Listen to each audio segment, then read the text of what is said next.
Hello, I'm Isaac Hayes III, founder and CEO of Fanbase, and I'm here with a very important message. We are at a turning point in the Black community where we must have equity in the apps we use that scale to billions of dollars. But this time, we own the infrastructure, we own the culture, and we shape the future. And Fanbase is the future.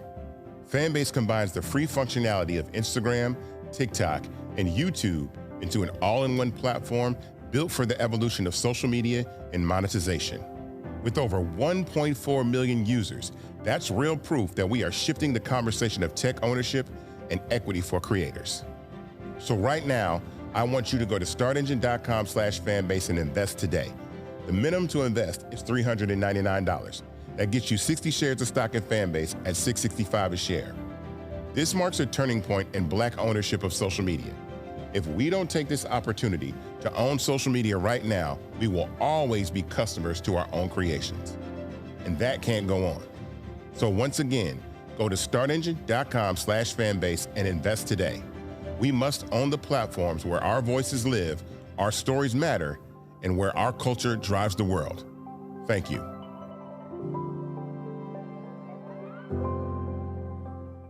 Folks, Black Star Network is here. Hold no punches. I'm real revolutionary right now. Support this man, Black Media. He makes sure that our stories are told. Thank you for being the voice of Black America, Roland. Stay Black. I love y'all. All momentum we have now, we have to keep this going. The video looks phenomenal. See, there's a difference between Black Star Network and Black-owned media and something like CNN. You can't be Black-owned media and be scared. It's time to be smart. Bring your eyeballs home. You dig?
Today is Friday, October 24th, 2025. Coming up on Roland Martin Unfiltered, streaming live on the Black Star Network. It's supposed to be payday for many federal workers, but thanks to Donald Trump's MAGA government shutdown, the checks aren't going to be hitting accounts.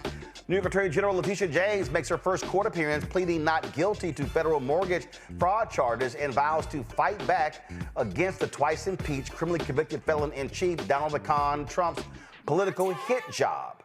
Also, Tennessee's 7th Congressional District Special election is shaping up to be a classic conservative progressive battle. We'll talk to the Democratic nominee and the director of a grassroots organization hoping to flip the historically Republican district.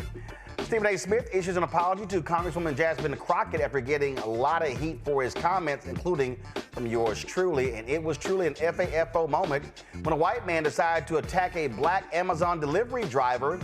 Instead of delivering packages, she delivered a 1-2 combo to the face. Folks, it's time to bring the funk. I'm Roland Martin Unfiltered on the Black Star Network. Let's go. He's got it. Whatever the miss, he's on it. Whatever it is, he's got the scoop, the fact, the find. And when it breaks, he's right on time and it's rolling. Best believe he's knowing. Putting it down from sports to news to politics. With entertainment just for kicks, he's rolling. It's on go, roll, y'all. It's Roland Martin, yeah.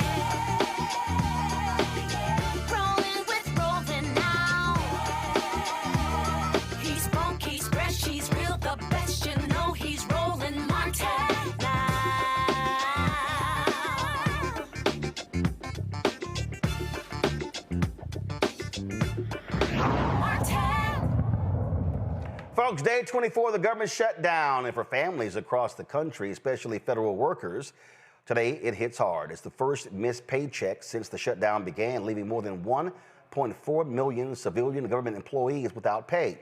With the Senate recessed until next week and the twice-impeached, criminally convicted felon-in-chief Donald the Con Trump beginning a multi-country trip to Asia and also focus on his little ballroom, there's little hope for a breakthrough anytime soon. The standoff is now the second longest government shutdown in American history, straining families and endangering public services. Democrats, led by House Democratic leader Hakeem Jeffries, says the crisis will only end when Republican leaders finally agree to negotiate a bipartisan solution. The problem that the country confronts right now is that Donald Trump and Republicans decided to shut the government down. Like, what's unclear about the fact that Republicans have the House, the Senate, and the presidency? And from the very beginning of this year, they've taken a my way or the highway approach, have steamrolled the country in all of the things, jamming their right-wing ideology down the throats of the American people. And now Republicans are claiming that they're helpless. The problem that we have right now is that House Republicans refuse to come back. They've literally been on vacation for 4 consecutive weeks. Donald Trump has found all of the time in the world to play golf. He can try to extort $230 million to line his pockets from the Department of Injustice. Somehow the Trump administration found $40 billion to bail out a right-wing wannabe dictator in Argentina, but can't find a dime to extend the Affordable Care Act tax credits in order to make life and health care more affordable for hardworking American taxpayers. And Donald Trump is demolishing parts of the White House in real time. Why? So he can construct some gaudy ballroom where he can be celebrated as if he was a king. All of this has been happening during the 24 days of the Trump Republican shutdown. But they can't find a moment to talk with Democrats to find a bipartisan solution forward to reopen the government and to address the healthcare crisis that they are inflicting on the American people. That's why we find ourselves in this situation, and we need Republican support for a bipartisan path forward in order to get out of this situation. James Peterson, columnist for the Philadelphia Citizen and host of every evening's WRD, and joins us right now. Also joining us is Michael Imhotep, host of African History Network show out of Detroit. James, I'll start with you. I mean, listen, what we are dealing with here is very clear, and that is you have Republicans who do not want the Affordable Care Act. They have hated the subsidies, and so what they have done, they have chipped away at this as much as they could, and so they're using the argument, oh, we don't want undocumented people getting emergency room service, and so emergency rooms have to serve anybody who comes through. But we know doggone well that's not the preponderance of the people who go to emergency rooms to get help. And when I have been saying consistently that this is a hill that Democrats should die on. They should not budge off of this. And if that means the government is shut down for 2, 3, 4 months, so be it, because health care is that important to the American people. Yeah, Roland, you've laid it out pretty clearly here, and Representative Minority Leader Jeffries also made the case crystal clear, I think, for the American people. I mean, this is a conundrum, right? Because a government shutdown does have a disparate impact on the African-American community. Roland, you know this, but Black women make up 6% of the United States workforce, 12% of the federal workforce. SNAP benefits will not be available to 2 million Pennsylvanians starting right now for the month of November, and that's going to cut across the swath of these United States. And so there will be real pain that people will experience from this shutdown. But I believe that the Democrats have made a decision. They are going to die on this hill. And here's what's interesting. People have been clamoring and asking for the Democrats to be the oppositional party. This is what the opposition looks like, but it's a conundrum because it is painful. It has disparate impacts on the most vulnerable communities in this country. But making this decision makes sense from my perspective, because when you think about, what is it, how many votes were there in the last, it was 60, 70 times they tried to end the Affordable Care Act. It was McCain with his thumbs down gesture that prevented their last. They have been chipping away and trying to dismantle this for forever. And just so people understand, Roland, what they are trying to protect are the dollars of billionaires to buy yachts and private planes. That's what those tax subsidies essentially represent, right? The tax credits and subsidies take a little bit of money from the wealthy to subsidize middle-class Americans, working-class Americans, to make healthcare affordable for them. And the tsunami that the Democrats see is that if folks are not able to re-up here in November, if those tax credits and subsidies are not available, these are the things that make the Affordable Care Act affordable. If that's not available to people, we're going to be dealing with a much bigger crisis than we understand right now, 25 days or so into this government shutdown. And again, what people have got to understand here, when we talk about healthcare, literally people dying. You have rural hospitals shutting down. We've seen this before. We saw what happened before when they did not have any Medicaid expansion, hospitals shutting down in North Carolina and other places. And guess what? People who had a health emergency could not travel some 65 miles away, and they were dying. This is literally a life and death issue. Yes, it is. And again, it's shameful that listen, the Republicans control the House of Representatives, the Senate, the White House, the Supreme Court, many of the state legislators that did not accept the Medicaid expansion, Roland. Many of the state legislatures that did not accept the Medicaid expansion are Republican state legislators. They control government, but they will not take accountability for this moment and this shutdown, again, even as it has a disparate impact on our community. Once again, Black women specifically have to bear the brunt of advancing the cause of cultivating and preserving this very fragile democracy. But this is the right hill for this iteration of the Democratic Party to stand on, because again, healthcare impacts everyone. If you think you have private healthcare from your insurer or whatever, you have to understand, if ACA goes away, your premiums go up. If more people are seeking healthcare through urgent care and emergency medicine care, your premiums go up. So this impacts everyone. There will be millions of Americans who can't afford healthcare if these subsidies are not renewed, but it will ultimately impact the entire system. Well, you know, I look at these people who complain. Let me pull this tweet up. So, just moments ago, you know, you got Ted Cruz. He tweeted this idiot tweeted this. We're paying for his healthcare, Roland. Right. And so this one guy posted how average U.S. family health insurance went up. And this guy said, go to my iPad, Henry. So he says in 1999 it was $6,000. And then in 2025, he claims it's $27,000. So this is what he's claiming. And so Ted Cruz goes, this is what Obamacare produced. Meanwhile, health insurance company profits have doubled.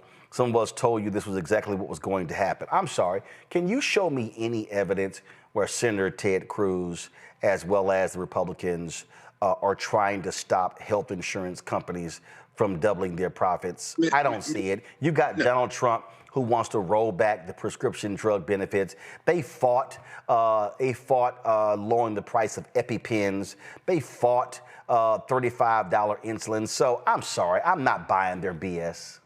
Roland, your disgust is appropriate here. How can we have a conversation with Senator Ted Cruz?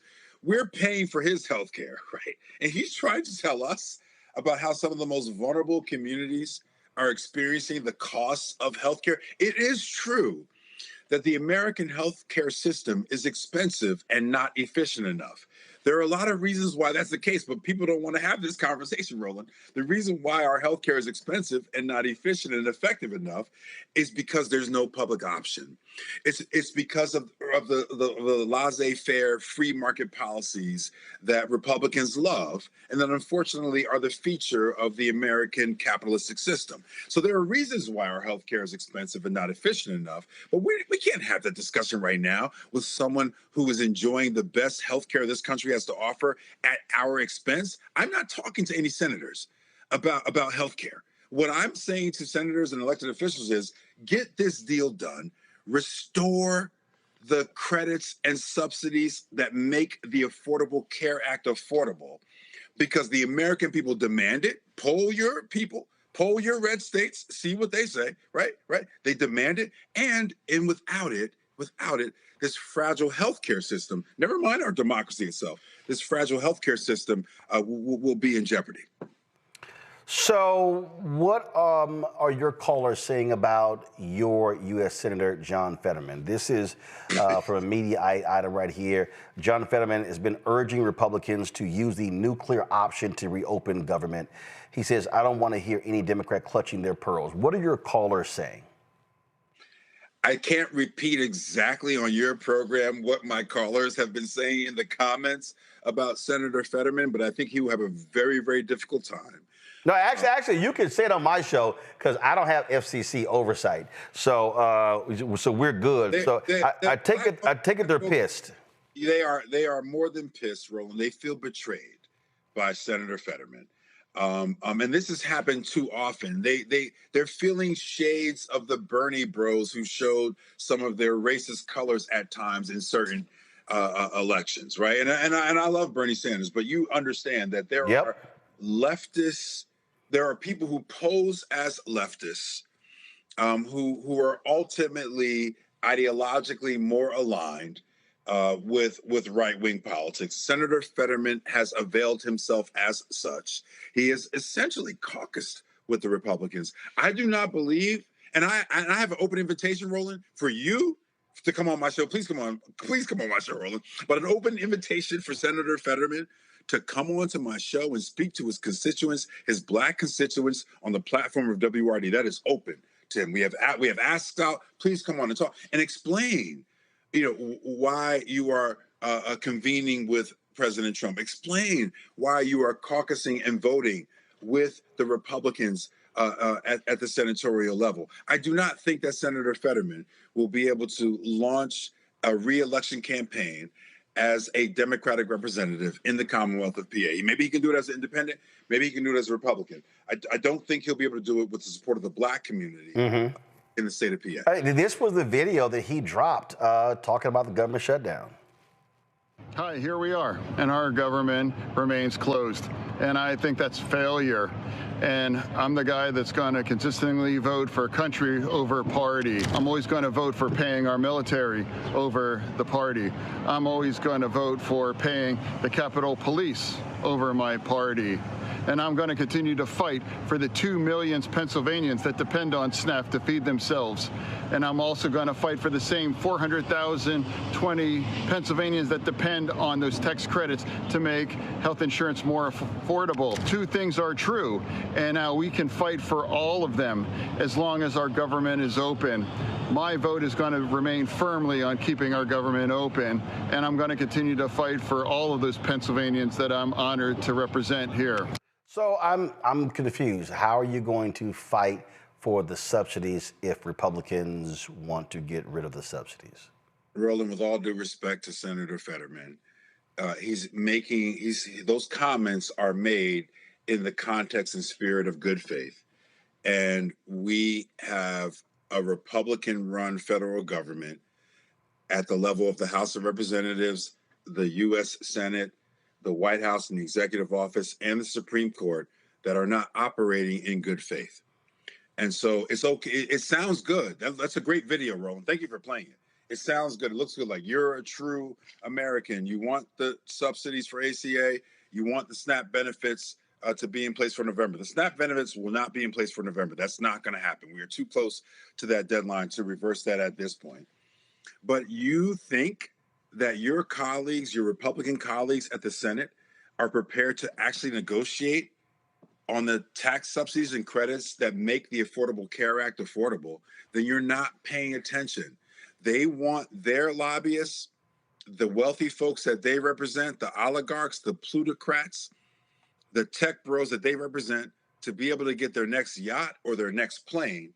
They have chosen that over healthcare for millions of American people. You have to say that in your video, Senator Fetterman.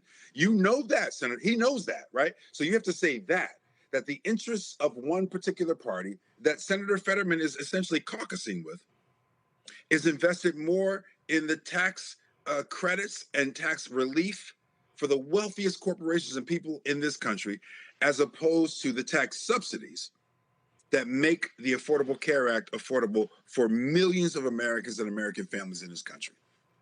Well, here's a perfect example. He goes on News Nation and he's talking about how News Nation? Yeah, he goes on News Nation because, first of all, it's amazing. I find it interesting that he can't find time for WRD, but I'm literally going through clips. Go to my iPad. Let's see here.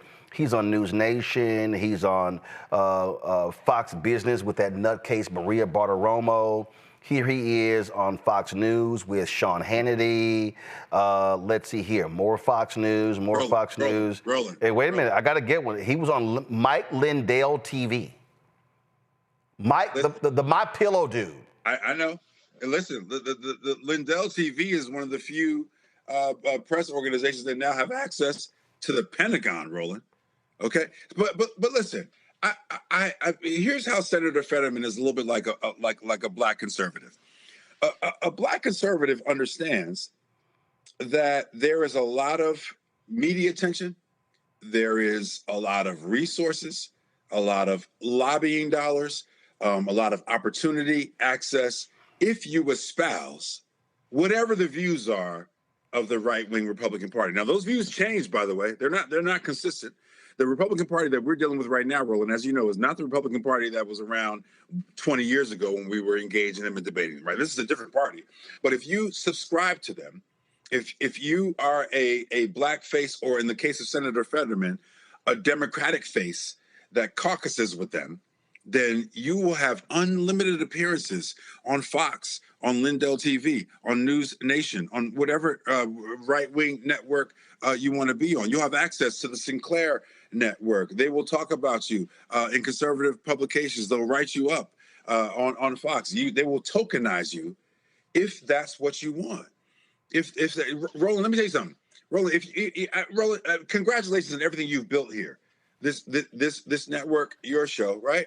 If you wanted to become a billionaire, you could switch sides right now, Roland. I've said that many times. If I with my skill set, absolutely, please. It wouldn't even, I would have Republican billionaires throwing money at me if I chose to be a Brandon Tatum, Candace Owens, any of these people. That they would be lavishing me with all kind of stuff. Throwing money at you. You'd never have to raise money again. You'd have to ask money for money again. You're not going to do that. You're a principled person. I'm just saying so people can understand the dynamics of the marketplace that we're in. We're in a political marketplace where money still, unfortunately, drives and controls ideology, and under the current administration, it drives and overdetermines policy. Yeah, it's as simple as that. Let me go to a quick break. I want to come back. I got a couple more questions I want to ask you. Go to a quick break. We'll be right back. Roland Martin Unfiltered on the Black Star Network. As a pastor, I hear a lot about trips to the doctor, bills piling up, jobs being lost. So as your delegate, I went to work writing laws that protect families, helping parents care for their disabled children, capping insulin costs, lowering prescription prices, and investing in our police and schools. I'm Josh Cole, and as your delegate, I'm working to keep us strong and safe. What's up? It's your girl, Tamika D. Mallory, and you are watching the Black Star Network.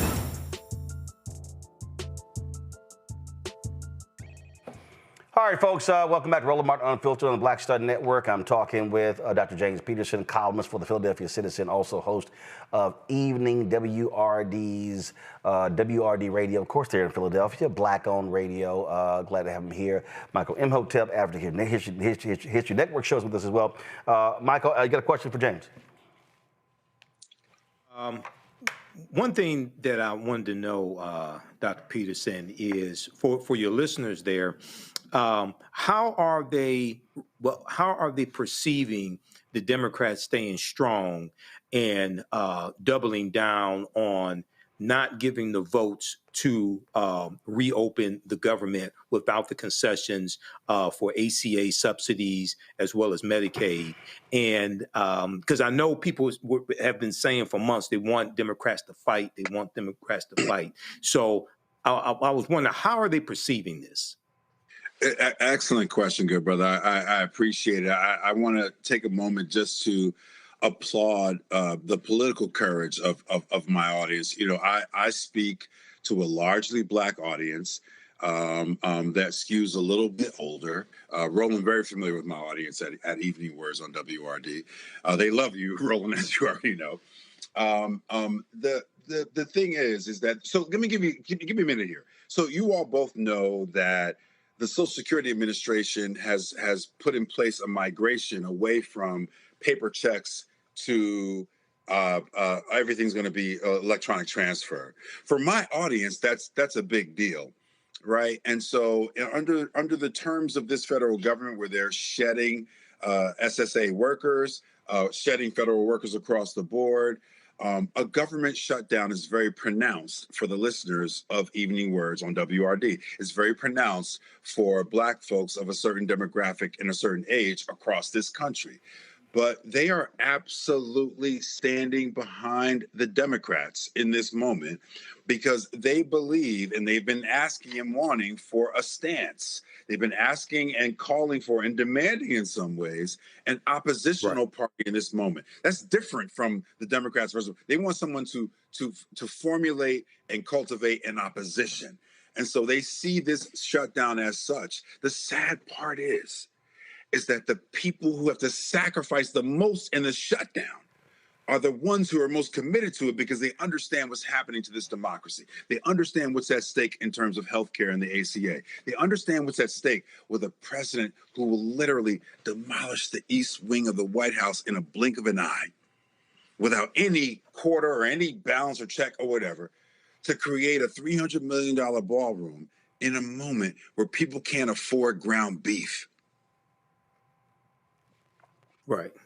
Yeah, I mean, but again, it goes to show you what priorities are, and the thing that I need people to understand, you know, what is going on here.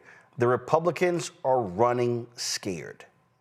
The reason they're trying to gerrymander, oh my God, because they're running scared. Look, you're there in Pennsylvania, and I need people to understand. Talk about, this is why I want to bring you back, the upcoming Supreme Court races. Because Republicans have been pissed off with the Supreme Court in Pennsylvania because of what happened during COVID. They even at one point tried to go to single-member judicial districts so they could, because they didn't want statewide, because they wanted to be able to elect all of these right-wingers outside of Philadelphia and Pittsburgh and the suburbs.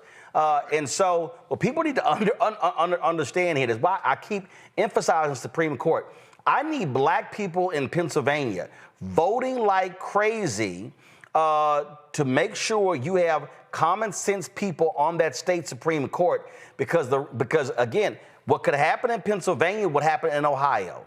You had progressives who were on the Supreme Court who made consistent rulings about everybody being able to vote. Then the right wing took over and they have been jamming through everything. If that happens in Pennsylvania, you're going to see hell break out like we're seeing in West Virginia, North Carolina, in Ohio. Every place where the Republicans control the Supreme Court, they have basically run roughshod in the legislature. Roland, you've already very well articulated and laid out the political terrain of this election. I do want any Pennsylvanian listening to your program to come out and vote. I can't endorse candidates, as you know, but I do want to make it very, very clear what the situation is around Pennsylvania's state Supreme Court. There are 3 democratically affiliated judges on the Pennsylvania State Supreme Court who are up for what's called a retention vote. It's an up or down vote. Yes, we retain you. No, we do not. Now, I just want to be clear about the logistics of the Supreme Court. Number one, if you do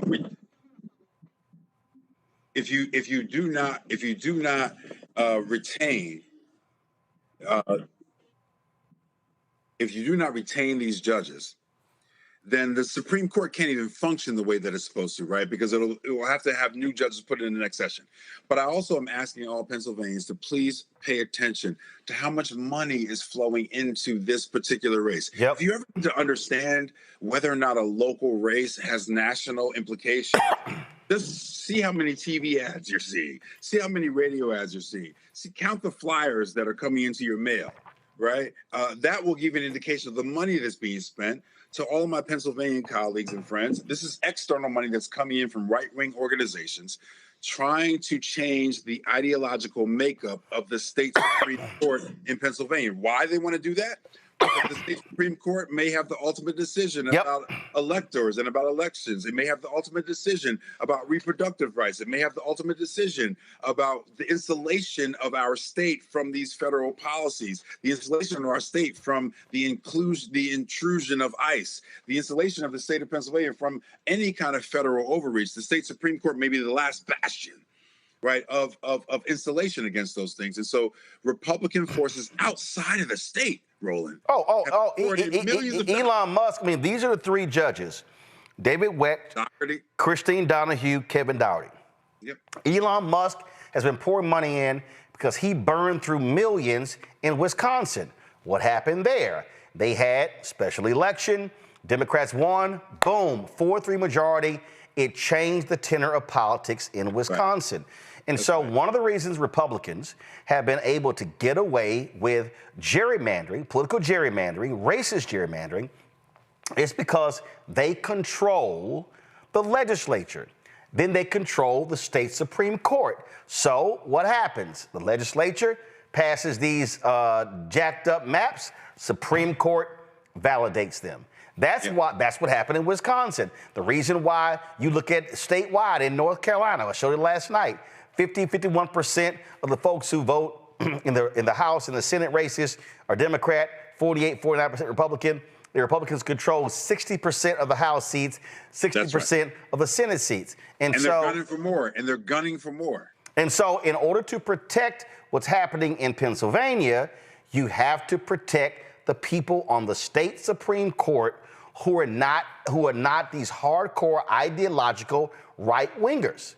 They love talking about activist judges, but the most activist judges are the folks on the right, which we see with the U.S. Supreme Court. Period. You want to see an activist judge, look at the United States Supreme Court. And their goal, Roland, is to refashion every state-level Supreme Court in the model of the U.S. Supreme Court. Yep. They want dominant right-wing ideologues. They want Clarence Thomas's dominating every state-level Supreme Court. And here's the thing. They talk about states' rights all the time. This is the party of states' rights. And everything they're doing in the Commonwealth of Pennsylvania right now is to erode the rights of the state itself.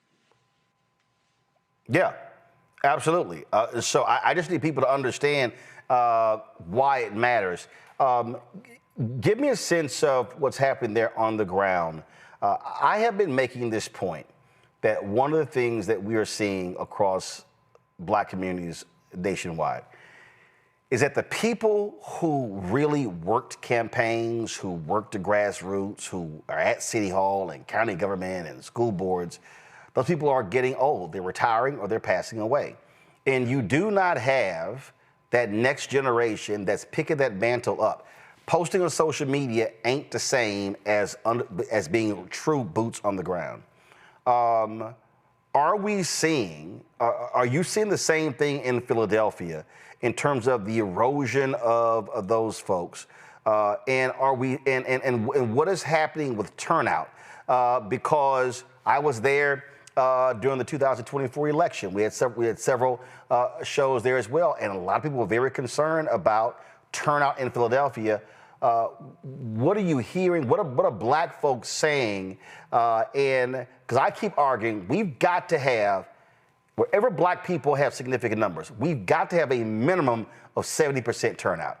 We cannot keep 48, 51, 55, 57. No, we got to be at 70 or higher in order to offset these right-wing MAGA folks who are voting, in your case, in other parts of Pennsylvania. Roland, it is highly unlikely that we will get to 70% turnout in the November 4th election. I hate to say that. I want that, but it is highly unlikely we will get there. On my show this past week, I spoke with City Commissioner Omar Sabir, who works specifically at the city level, the municipal level, in voter turnout, engagement, and registration. His goals are more around 20%, and for him, those are lofty goals, Roland. Whoa, stop. Whoa. You said 20? Yes. Now, that's not black folks. That's 20% turnout of registered voters in Philadelphia.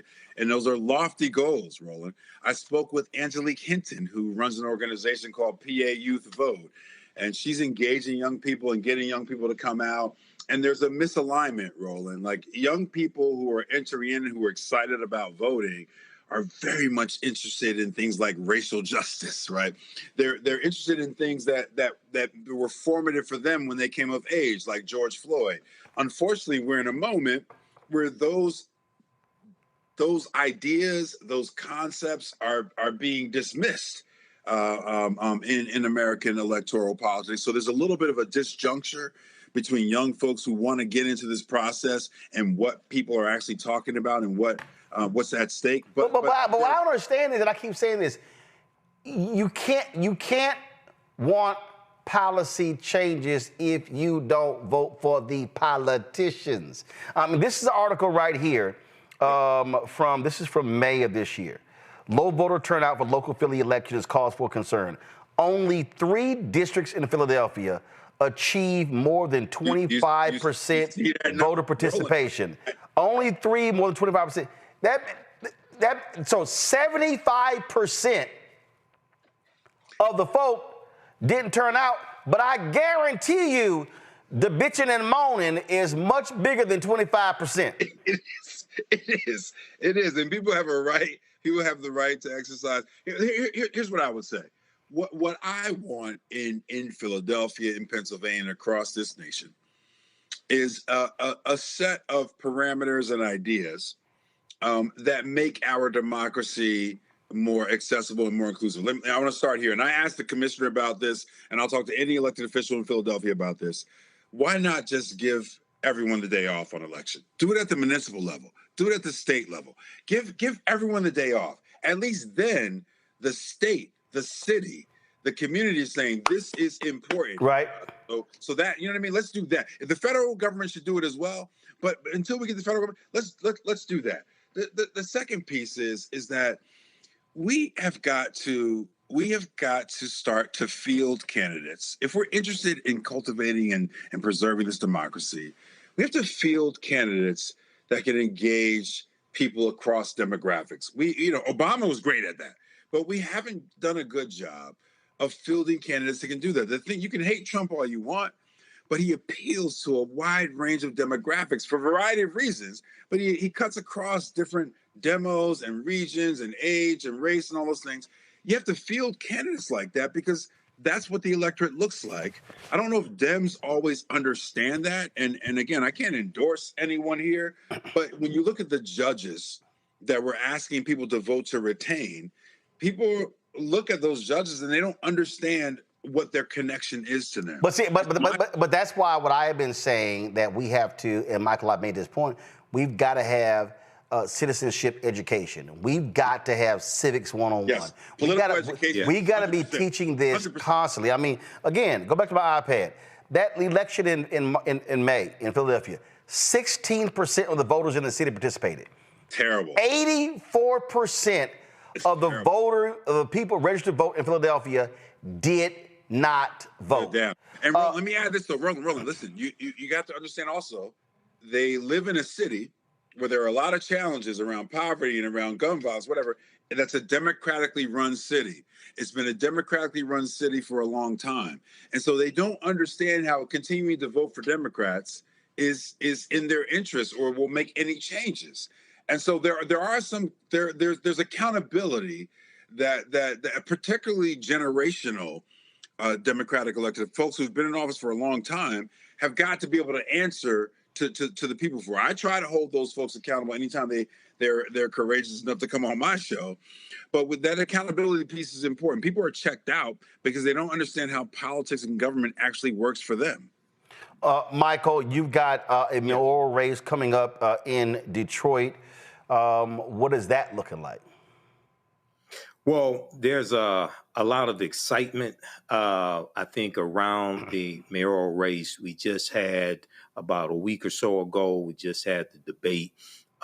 Mary Sheffield, City Council President, debating Solomon Kinlock, Pastor Solomon Kinlock. So you have that, but also there's a question of how is this going to impact the neighborhood. So there are a few dynamics taking place. One of the questions being asked is, okay, how right now we have a white mayor, Mayor Mike Duggan, right, who's running for governor as an independent. Yep. Okay, with Trump invading these various black cities with black mayors, right, what's going to happen with Detroit? Is he going to try that here in Detroit? Because Detroit is going to have a black mayor regardless of who wins. So there is excitement. Now we have to see what the voter turnout actually looks like in the November 4th election, Tuesday, November 4th election. But you have a lot of people who are paying attention, but also trying to find out, okay, you've built up downtown Detroit, and a lot of Detroit is not affordable, especially for African Americans. A lot of African Americans have been pushed out of Detroit because of gentrification. So how will your policies, regardless of which candidate, how is that going to improve the lives of people in the neighborhoods? Well, again, go ahead. Oh, yeah. I had a quick question for Dr. Peterson, if you don't mind, because I wanted to know about young people. Go. Oh, okay. So Project 2025 is a backlash to the social justice reckoning that took place after the death of George Floyd and a lot of the changes that were taking place in this country. How are the young people, young voters that you're talking to, how are they understanding Project 2025? And it is a direct attack on what they say that they want. Yeah, I think that and again, like, there are great organizations in Philadelphia that are on the ground doing this work. I mentioned PA Youth Vote and Angelique Hinton, but there are other organizations that are really out there. They're doing this work, registering young voters, engaging them, providing that civic education that sadly, Roland, is extracurricular, right? They're providing civic education as extracurricular piece of what they're doing. The top issues for young people are around racial justice and wrestling with gun violence. And I'm sorry, those things, I talk about them, the media talks about them, but political candidates are not talking about them in ways that are engaging for young voters. So I'm like both of you all, good brothers. I'm always like, man, why aren't more young people engaged? But the more I work with and talk to the people that are working with young people, what I'm realizing is that our candidates are not engaging young people. Our candidates are not talking about the issues that matter to young people. They want to talk about funding of their schools. How do you end gun violence? And how do we really get to some racial equity and racial justice? And those simply are not the issues that are at the fore of this cycle in coming up in November 4th. And sadly, they were not at the fore in 2024 from their perspective. And so I want to try to bridge that gap a little bit. I want to try to talk about that more in the media and talk about that more in my classrooms. If you would have told me that racial justice was the number one thing on the register for my students, I might not have even known that. And I teach the young people every day, right? So So I think part of it is a little bit of a course correction of us meeting some of these young people where they are and beginning to talk more eloquently and more energetically about the issues that matter to them. Well, I think one of the things that that we have to concede is that, and I say this to young voters, politicians are going to talk to the people who turn out. Yep. It's a terrible. Listen. I'll never forget. There was some folks, some young folks came to Congressman Jesse Jackson Jr. when he was in Congress in Chicago. They were like, "Man, if you don't do this, we gonna vote you out." He said, "All y'all can kiss my ass." He said, "Because you ain't voting." He said, "Let me tell y'all something." He said, "You see that building right there?" And he pointed. There was a high rise in Chicago that was senior citizens. He said, they all vote. He said, "Let me tell you something right now." He said, "Election day, they're gonna be in their rockers." He said, "No." He said they're gonna be in their walkers. They're gonna be in their scooters. They're gonna be on crutches. They gonna vote." He said, "When y'all asses start voting," he said, "they don't listen to you." Now I know somebody listening to me right now said, "Man, that's not a position that you should have." But facts are facts. People talk to people. That's why there's a thing called registered voters, likely voters. Okay? They are talk to likely voters. And what I am saying to black people in Philadelphia, black people in Detroit, black people in the state of Mississippi, black people in Houston, places where we have lots of black people, if we understand that when we hit certain benchmarks, if you are dissatisfied in Philadelphia, the surest way to get a politician's attention is to vote their ass out. Because what's going to happen is going to be a domino effect. It's going to be like, oh, shit, what just happened? Because folks turned out. But if you check out of a process, you're guaranteeing you will never be heard. You will never have your issues addressed. I mean, it comes down to numbers. This is very simple. You can shake up politics by voting somebody out, and that's what has to happen. And so what I keep saying to our people, we can't, listen, we can talk about gerrymandering, which we absolutely are fighting. But when we start talking about citywide races, countywide races, statewide races, ain't no gerrymandering. Right. It's turnout. And that's what has to happen. Yep. And turnout is what killed us in 2024. And it looks like in this upcoming election, turnout is going to be central to where we land. It's going to be central to the gubernatorial races in Virginia and in New Jersey. It will be central to these kind of Supreme Court retention things at the local level. Essential for the even more local levels, municipal level, of the city controllers and the district attorneys and all those things. We've made so many great gains in the district attorney space that if we don't show up in November 4th, we might lose some of those gains. There you go. I mean, that again, this is what I'm talking about. We have to be maximizing our political power, and you have to tie the issues to voting. And so I go back to the citizenship education that has to happen. We do this a lot on this show. This is why I'm a hardcore advocate for black-owned media, because we've got to be sitting here utilizing these platforms to teach people, connecting the dots between this issue and politics on the local, state, school, county level, federal level as well. Because a lot of people, and I'm talking about, I've had conversations with journalists, young journalists, who literally had no idea. I'm talking about had no idea why you have city, county, state, federal, and understanding the dollars. I mean, I'm telling you, I need people watch it. This is real. What is happening right now is 100% real. Folks literally have no idea how these things intersect. Listen, my dad just sent me a text. Him and my mom voted in Texas. There are 17 constitutional amendments that are on the ballot on November 4th.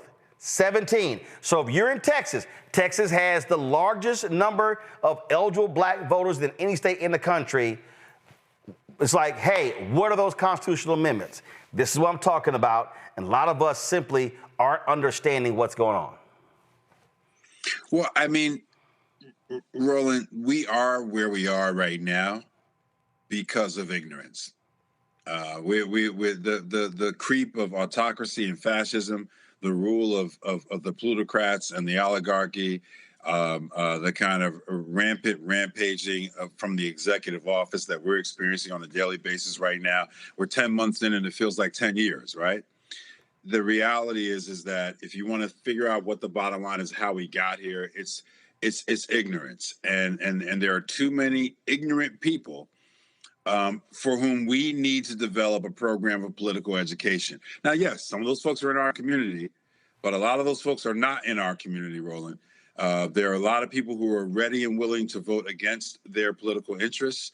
If you try to raise the specter of where we are now, like, hey, you voted for this guy because you wanted him to get out of wars. Look at all the wars. You voted for this guy because he said he's going to bring down the prices. Look at all the prices; they're still going up. You voted for this guy because you thought he was going to run this government like a business. He's running it like his own personal fiefdom. But again, without political education, and without informing the electorate of this very, very fragile democracy at this point, I don't know how we get out of the conundrum and the challenges that we face right now. Well, one of the ways we do that is when we absolutely embrace, accept Black-owned media, people who are talking about news and issues. I don't give a damn about gossip. I don't care about other little nonsensical stuff. I don't. It's enough of that crap out there already. We need to be again informing, teaching, educating, advocating, elevating people's minds, and that's what's important. James, when is your show on WRD? It is Monday through Thursday from 4 p.m. to 7 p.m. You can go to wordradio.com and check me out. We are on Facebook. We're on Twitch. If you're in Philly, just go to 900 AM or 96.1 FM.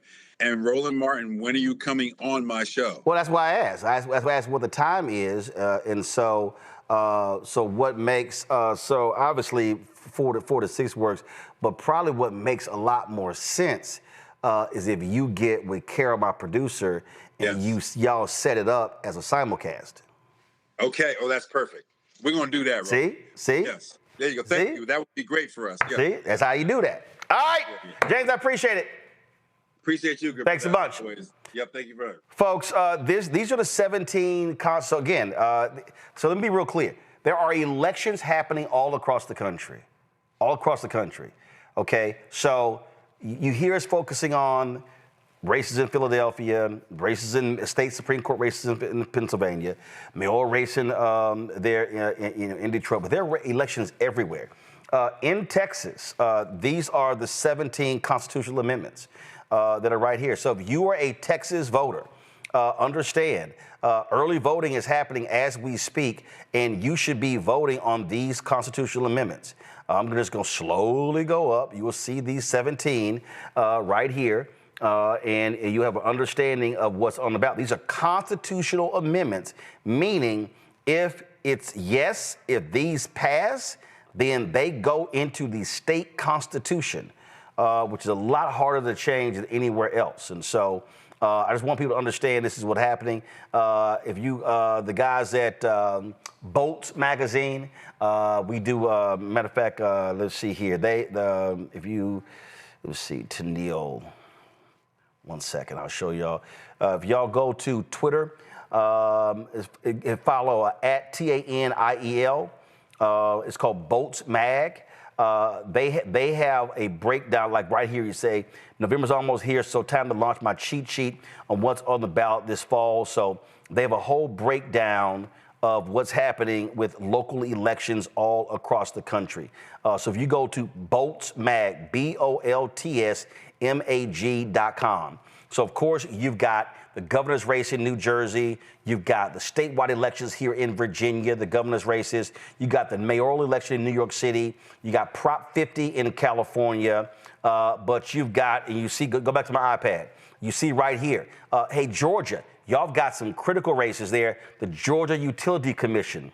And so check that out right there. You got mayoral races in Albuquerque, Detroit, Jersey City, Minneapolis, Seattle, city councils in Aurora to Spokane. You've got ballot measures It's right here. It says ballot measures could reshape how people vote in Maine and New York. Voters would directly weigh in on criminal justice via sheriff and prosecutor races, such as in Philadelphia, Seattle. You also have school boards in Colorado, Pennsylvania, and Texas. You got county referendums. You got bond elections, which determine how money is spent on parks, schools, and transit. And so, again, I want y'all to go to boltsmag.org, boltsmag.org, boltsmag.org.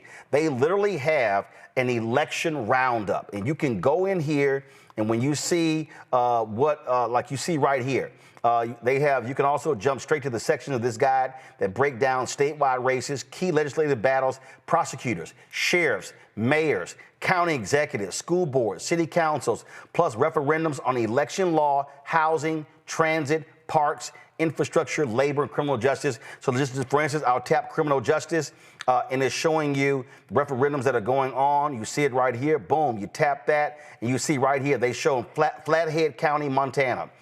In Texas, two measures in Texas. You tap tax laws, you see what's happening right here. If you decide to tap parks, they show Boise, Idaho, New York State, Portland, Oregon, Spokane, Washington. And so I just need our people to understand. And here's what you can do, okay?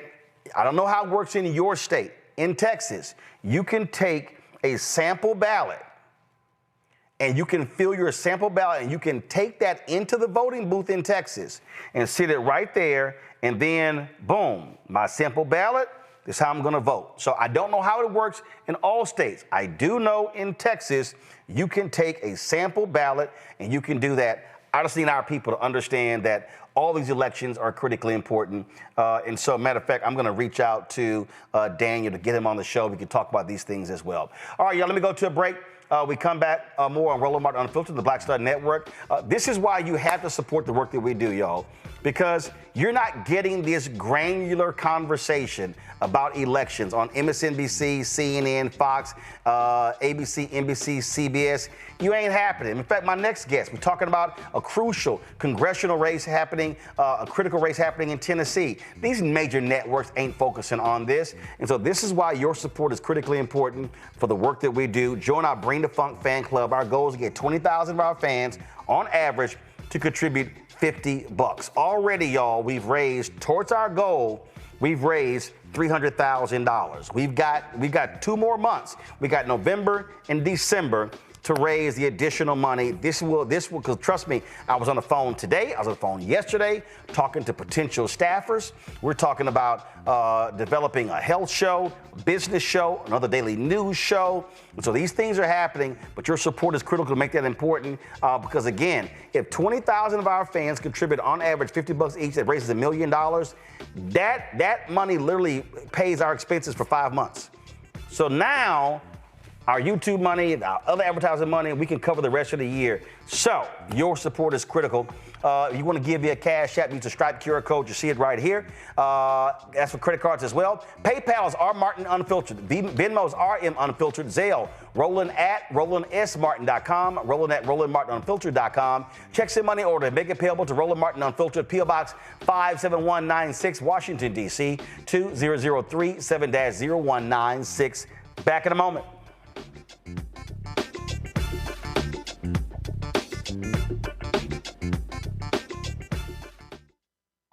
As a pastor, I hear a lot about trips to the doctor, bills piling up, jobs being lost. So as your delegate, I went to work writing laws that protect families, helping parents care for their disabled children, capping insulin costs, lowering prescription prices, and investing in our police and schools. I'm Josh Cole, and as your delegate, I'm working to keep us strong and safe. Nicole Cole knows the cornerstone of a successful life starts here. Virginia Public Schools gave Nicole an excellent education. They helped her become a small business owner, family financial planner, mother, and community leader. Now, after 4 years on the Spotsylvania School Board, Nicole is running for delegate to meet the needs of all students. As our delegate, Nicole will fully fund our schools, raise teacher salaries, and help graduating students stay in our communities. Nicole Cole for delegate. For us, for our future. In the military, I gave orders, and they went a lot further than they do around here.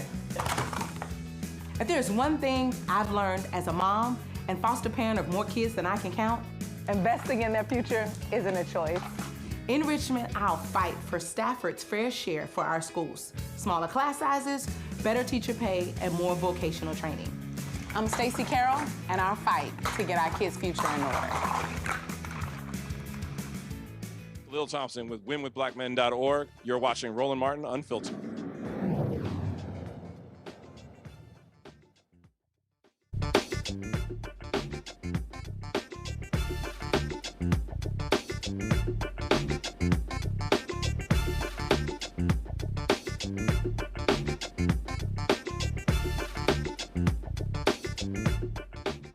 Folks, December 2nd, huge race happening in Tennessee. State Representative Afton Bain will compete against Republican nominee Matt Van Epps for the 7th Congressional District seat, which became vacant after Republican Mark Green resigned over the summer to take a job in the private sector.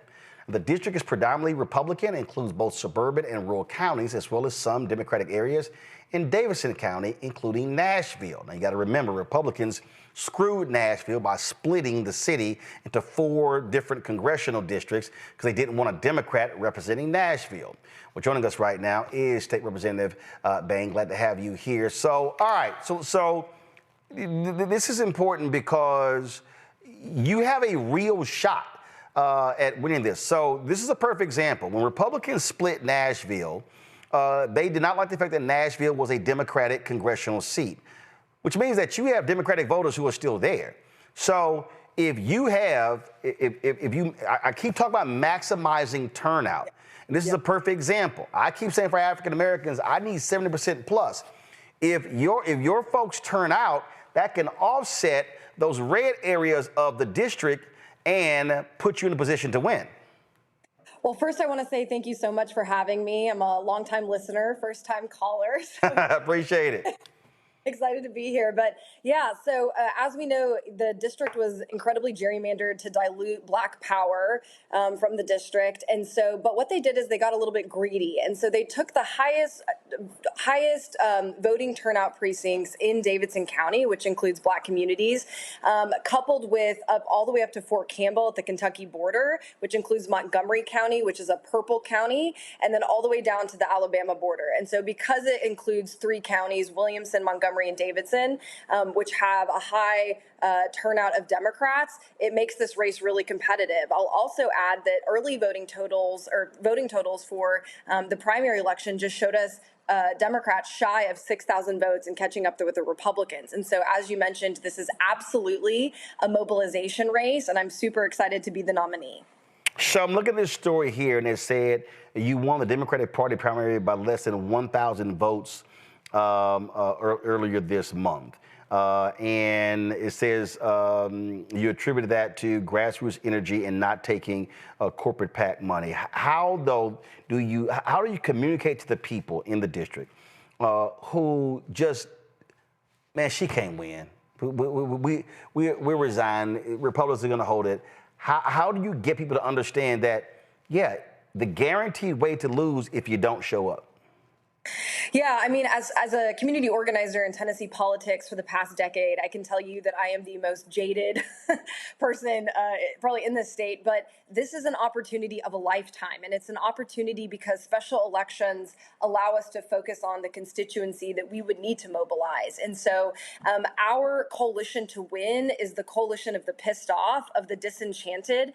If you think things are not working for you, then I am your candidate. If you feel just overwhelmed by the chaos of Washington and the cost of living, then I am your candidate, and I will fight for you. And I've been out on the campaign trail talking to people who voted for Trump, disenchanted Republicans, disenchanted independents, and then obviously our base is really mobilized. So this race is looking more and more competitive. You call yourself a pissed off social worker. Explain. Yes. Explain that.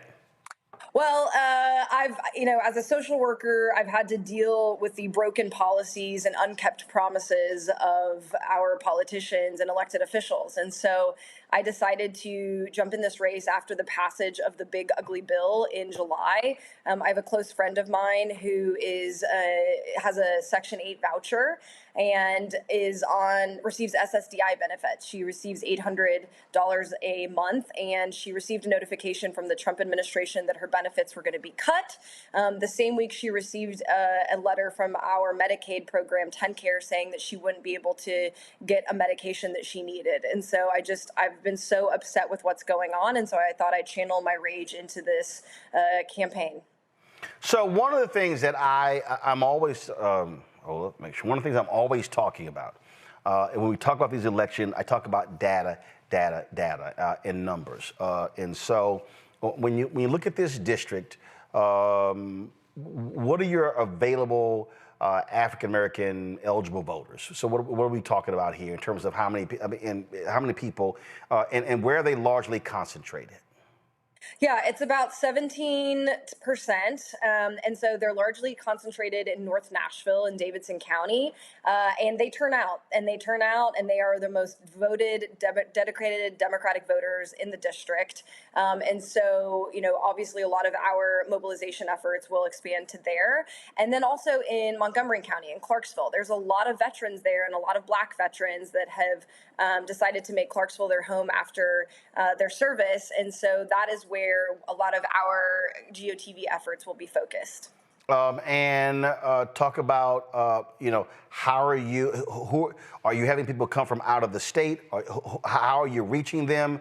What type of events are you doing to attract them? So what does that ground game look like?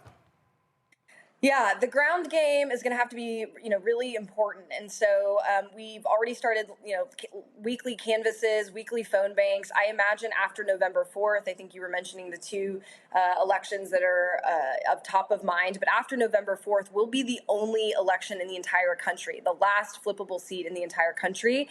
So I imagine there will be phone banks all across the country to get out the vote here. And then in Davidson County, to excite especially young Black voters, we have a ton of HBCUs in Nashville: Fisk, Meharry, American Baptist College, TSU. And so we are currently working on an event with a national surrogate, which hopefully will be announced in the next few days. All right. Well, certainly let us know about that. I got a couple other questions, but I'm going to have Michael Imhotep ask a question. Michael, go ahead. All right. So my question was, we see that now I'm not exactly sure what your district consists of, but it's the state of Tennessee. So we see Donald Trump attacking, so to speak, Memphis, Tennessee, with National Guard, things of this nature. And I was wondering, what is your perspective when it comes to crime reduction in the city, when it comes to the National Guard being used to reduce crime or assist with ICE, et cetera, for undocumented immigrants? Yeah, I've said this again. We had a massive, unprecedented ICE operation in May, and I've said this again and again on the campaign trail. We need National Guard to be focused on mitigating the next natural disaster in Tennessee. We are rampant for floods, tornadoes, Hurricane Helene hit, and our National Guard should be focused on adapting to and mitigating climate risk for the next few decades and years. And that's where our investment should be. They shouldn't be patrolling our cities and used as political props right now. Our cities have real issues, but as always, I believe, you can call me, I believe that local leaders should be solving local problems with local solutions. And this federal overreach has just been really, really wild to watch. Well, it is, and again, I think what was really important here in your race here, we saw what happened. These Republicans in the legislature love talking about local control, don't like big government, but they said, screw Nashville, we're going to tell you what to do. You had one Republican in the legislature literally trying to rename the Nashville airport after Donald Trump. That man ain't got no ties to Nashville or Tennessee whatsoever. They've shut State Representative Justin Jones out of meetings at the airport pertaining to something that's in his district. And so that's what you've been dealing with. I mean, we talk about authoritarian rule in Washington, D.C. Y'all been damn sure dealing with that with Republicans in the State House. Yeah, I mean, it's just been nonstop overreach, and Tennessee has some of the worst state preemption. And for your listeners, what that is when our cities try to pass legislation that benefits our citizenry, the state legislature comes in and neuters the bill. And a great example is Memphis. Memphis has tried to address gun violence in a myriad of ways, and the state legislature always overreaches and inhibits them from doing so. I mean, it's incredibly problematic, and it is the reason why our cities are experiencing what they're experiencing. Well, it is going to be an extremely tough race, and this is what I keep saying. Every vote absolutely counts. When we look at, I go back to Sherry Beasley in North Carolina. She lost the state Supreme Court seat by 401 votes. You look at, I think it's Lisa Riggs. She won her Supreme Court seat just by 755 votes. And bottom line is, look, in order to flip this, you're going to need every single vote. And I really hope black voters and others, but they're in Nashville, in Clarksville, really turn out because Republicans don't expect to lose this seat. Winning this seat puts Democrats one step closer to being able to take over the House. And they're trying to gerrymander seats left and right now. They expect to hold on to this one. And so if they're able to lose this seat and lose some other ones, then you're talking about being able to stop this MAGA agenda happening in Washington, D.C. Yeah, just 3 points to that. I mean, one, this is a referendum on affordability and the unkept promises from both the state and federal administrations. We are dealing with a crisis of affordability in Tennessee, and it's not getting better. And so if a vote for me is a vote to make your life more affordable. Two, for black voters in the district, this is a way to show up and say, we have disdain for this decision made for us. We want our congressional district back. But you know what? We're going to show up. We're going to come out. We're going to flip this district and show that, black voters still vote. Black voters are here, and they're going to fight, for their voting power. And then three is this will come down to a few votes. And so, all of you that are watching or you care what's going on, this is the vehicle in which to vent your frustration and your rage and your revenge for, this administration. And so it's just going to be everyone in the country will be watching this race. And I'm just really excited to be the nominee. I'm very grateful for the opportunity. All right, then. Again, Afton Bain, good luck. December 2nd, that's the day. Is there early voting in Tennessee? Yes, there is, and most Democratic voters vote early. So vote early, vote Afton, vote November 12th through, I believe, at the third week of November. So early voting starts November 12th in your race. Okay? All right, we appreciate it. Thanks a lot. Thanks so much. All right, folks. Again, y'all, it's voting. That's what it comes. I'm telling you, you cannot. All these people out here who keep saying, man, I'm not political, this stuff means nothing to me. There is nothing in your life, nothing, zero, that politics does not have a role in. Not a thing. Going to a break, we come back. New York Attorney General Letitia James shows up in court. We'll tell you what she had to say about these, trumped up, no pun intended, charges against her regarding mortgage fraud. You're watching Roland Martin Unfiltered on the Black Star Network.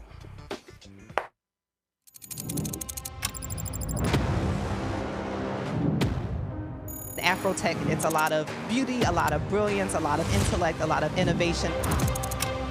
Companies that are most diverse are more profitable.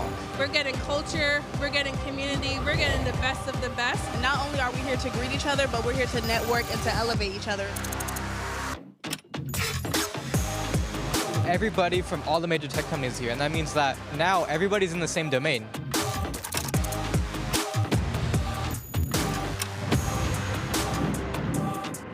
This is the premier event every year. This is really where we could take off. You can go fast by yourself, but we go farther together. This is where you're supposed to be.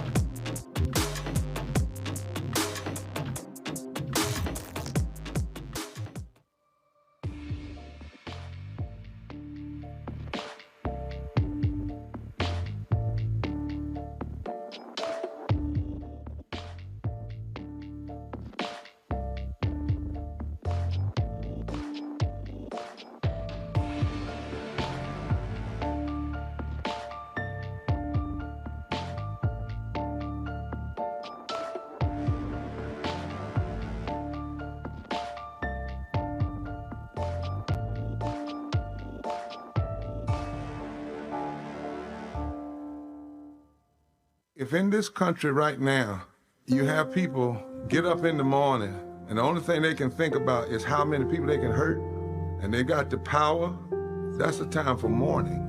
For better or worse, what makes America special, it's that legal system that's supposed to protect minorities from the tyranny of the majority. We are at a point of a moral emergency. We must raise a voice of outrage. We must raise a voice of compassion. And we must raise a voice of unity. We are not in a crisis of party versus party. We are in a crisis of civilization, a human rights crisis, and a crisis of democracy itself. And guess what? You've been chosen to make sure that those that would destroy, those that would hate, don't have the final say, and they don't ultimately win. This week on The Other Side of Change. Book bans, anti-intellectualism, and Trump's continued war on wisdom. This is a coordinated backlash to progress. At the end of the day, conservatives realized that they couldn't win a debate on facts. They started using our language against us, right? Remember when we were all woke and the woke movement and all that kind of stuff? Now everything is anti-woke, right? When we were talking about including diversity, equity, inclusion, higher education, now it's anti-DEI. All this are efforts to suppress the truth because truth empowers people. You're watching The Other Side of Change only on the Black Star Network. Hey, I'm Mark Mayoral, President and CEO of the National Urban League, and I'm watching Roland Martin Unfiltered.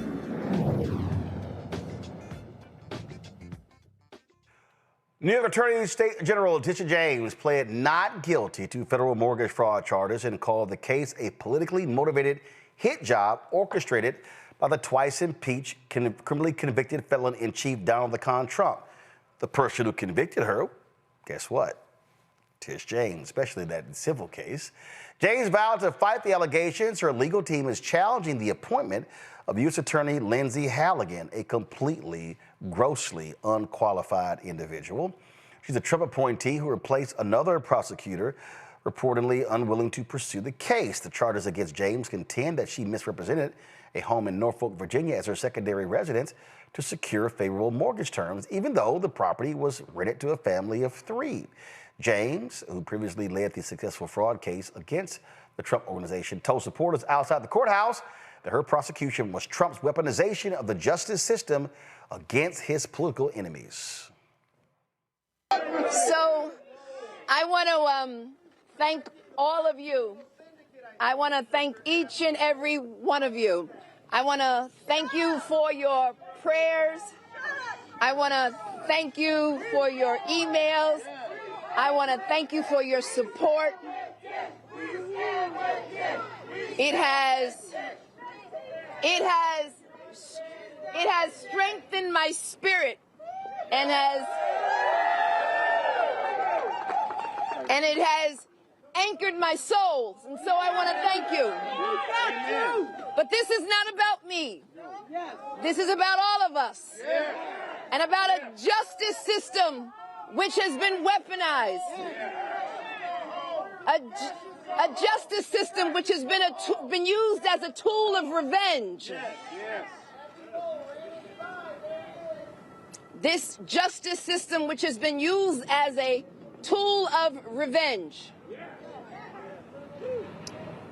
and a weapon against those individuals who simply did their job and who stood up for the rule of law.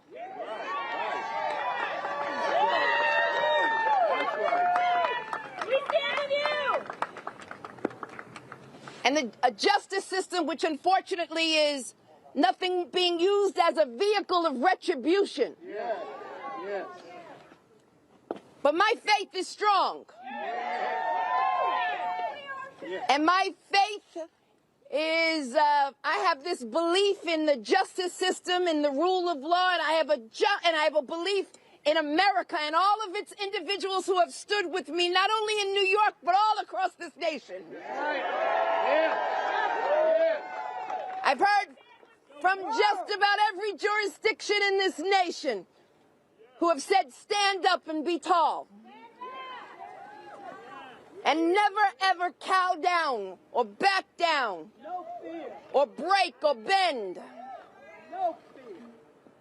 So there's no fear today. No fear. No fear. No fear. No fear. Because I believe that justice will rain down like water and righteousness like a mighty stream. And I'm here to say that my work and my job and all that I do, all throughout my public career, I've stood up for the rights of New Yorkers and Americans, and I will not be deterred. And I will not be deterred. I will not be distracted. I will do my job each and every day, and that's why I'm headed back to New York, because there's work to be done, standing up for the rule of law. God bless you and thank you all, and I appreciate you. And we're already seeing reports that the evidence they claim is a smoking gun is not exactly that. So can't wait to see Trump's incompetent, unqualified prosecutor get embarrassed in federal court. All right, y'all, let's talk about this trade tariffs. So Donald Trump last night tweeted, "I'm cutting off negotiations with Canada because, damn it, the Ontario Premier had the audacity to run commercials in red states during sports games using the voice of Ronald Reagan, trashing high tariffs." I love this ad. Roll it. When someone says, let's impose tariffs on foreign imports, it looks like they're doing the patriotic thing by protecting American products and jobs. And sometimes for a short while it works, but only for a short time. But over the long run, such trade barriers hurt every American worker and consumer. High tariffs inevitably lead to retaliation by foreign countries and the triggering of fierce trade wars. Then the worst happens. Markets shrink and collapse, businesses and industries shut down, and millions of people lose their jobs. Throughout the world, there's a growing realization that the way to prosperity for all nations is rejecting protectionist legislation and promoting fair and free competition. America's jobs and growth are at stake.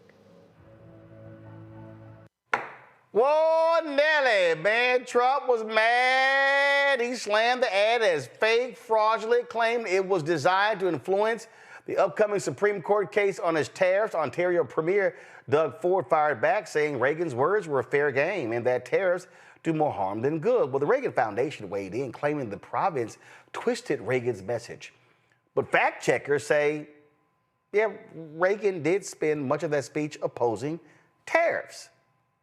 Oh, here's the problem. There's video of Reagan talking about tariffs in 1987. This is the speech where they actually pulled his words from that they claim are fake news. My fellow Americans, Prime Minister Nakasone of Japan will be visiting me here at the White House next week.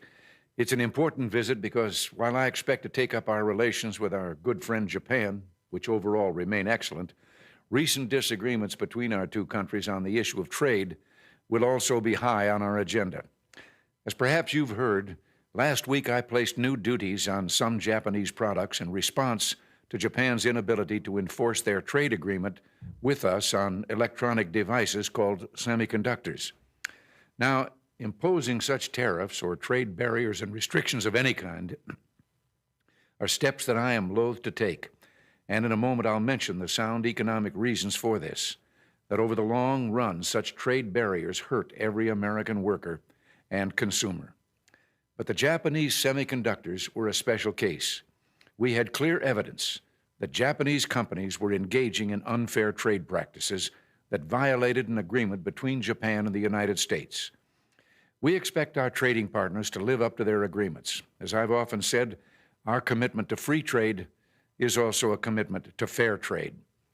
But you know, in imposing these tariffs, we were just trying to deal with a particular problem, not begin a trade war.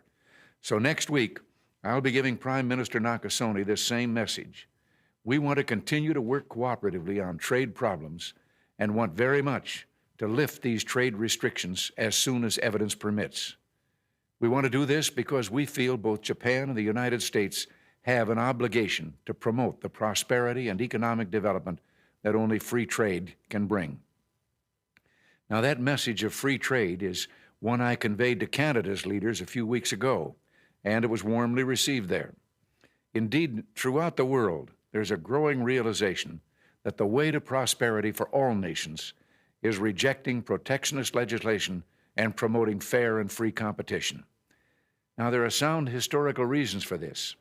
For those of us who lived through the Great Depression, the memory of the suffering it caused is deep and searing.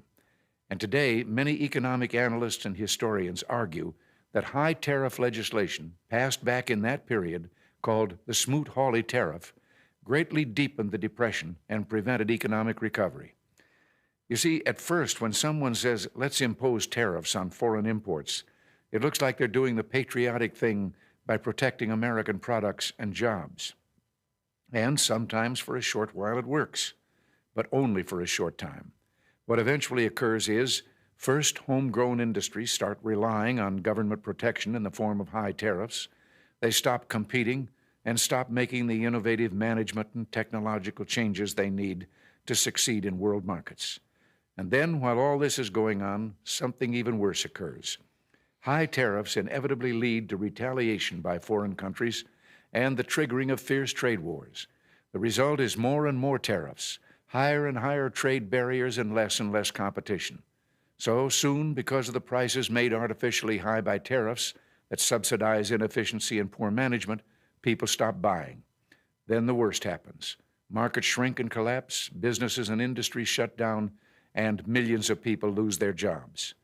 The memory of all this occurring back in the 30s made me determined when I came to Washington to spare the American people the protectionist legislation that destroys prosperity. Now, it hasn't always been easy. There are those in the Congress, just as there were back in the 30s, who want to go for the quick political advantage, who risk America's prosperity for the sake of a short-term appeal to some special interest group, who forget that more than 5 million American jobs are directly tied to the foreign export business, and additional millions are tied to imports. Well, I've never forgotten those jobs, and on trade issues, by and large, we've done well. In certain select cases, like the Japanese semiconductors, we've taken steps to stop unfair practices against American products, but we've still maintained our basic long-term commitment to free trade and economic growth. So, with my meeting with Prime Minister Nakasone and the Venice Economic Summit coming up, it's terribly important not to restrict a president's options in such trade dealings with foreign governments. Unfortunately, some in the Congress are trying to do exactly that. I'll keep you informed on this dangerous legislation because it's just another form of protectionism, and I may need your help to stop it. Remember, America's jobs and growth are at stake. Until next week, thanks for listening, and God bless you. Man, the Reagan Library, y'all, literally put out this statement, just really upset and angry at this here. This is David. Go ahead and show it. The Ronald Reagan Presidential Foundation and Institute learned about the governor of Ontario, blah, blah, blah, blah, blah. They all mad, upset about the speech and saying it was improperly edited. Well, Trump acted a fool. So Ford has said now they're going to pause the ad after the World Series, saying it achieved the desired result. I love this, Michael. I love the fact that they're like, oh yeah, we're gonna use your Republican martyr, Ronald Reagan, your North Star, his own words against you. And man, these Republicans, they really upset. Yeah. So I've been hearing a lot about this. You know, I live in downtown Detroit, so I'm like 5 minutes away from Canada. So we've been hearing a lot about this, and then Trump says he's cutting off trade negotiations with Canada over this commercial. Okay, so I mean, he's acting like a spoiled little child. But the the ad, even though it's excerpts of Ronald Reagan's speech, it is accurate because Reagan was against using, tariffs like for long term.